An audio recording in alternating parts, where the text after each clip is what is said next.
You've probably been in that moment. Someone looks at you and says, "You're too negative." Or maybe it's softer than that. A raised eyebrow, a joke, a suggestion to just think positive. You nod, you smile a little, and inside something tightens. Because you're not trying to be negative, you're trying to be honest. You notice patterns. You feel things deeply.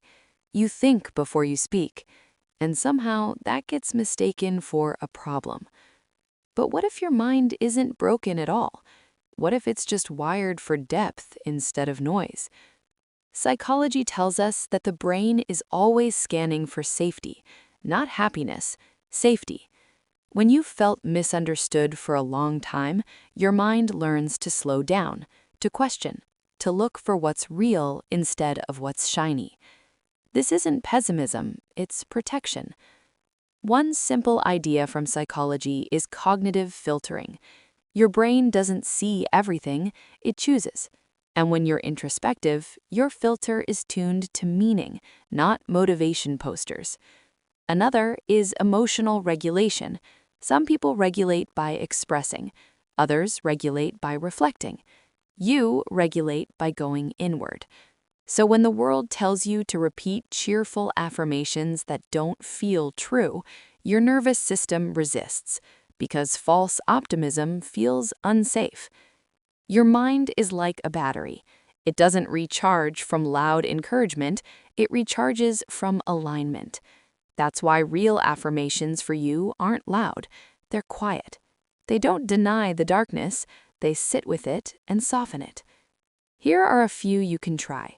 Not as commands, as permissions. You're allowed to think slowly in a fast world. Your depth is not a flaw, it's a form of intelligence. You don't need to feel positive to be moving forward. Awareness is progress, even when it's uncomfortable. You can hold doubt and still be worthy of hope. Notice how none of these tell you to be happy. They tell you to be honest. Research on self-compassion shows something counterintuitive.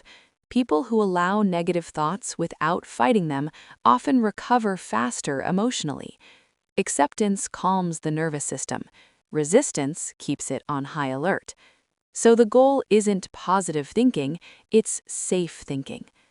There is an unhealthy version of this too, when reflection turns into rumination, when depth becomes a cage instead of a refuge. And if that's you sometimes, it doesn't mean you're failing. It means your mind is asking for support, not criticism. You don't need to replace every heavy thought. You just need to stop attacking yourself for having it. You are not behind. You are not too much. You are not doing life wrong. You are someone who feels in layers, and layers take time. Before you go, I'm curious, what affirmation feels believable to you right now, even on a difficult day?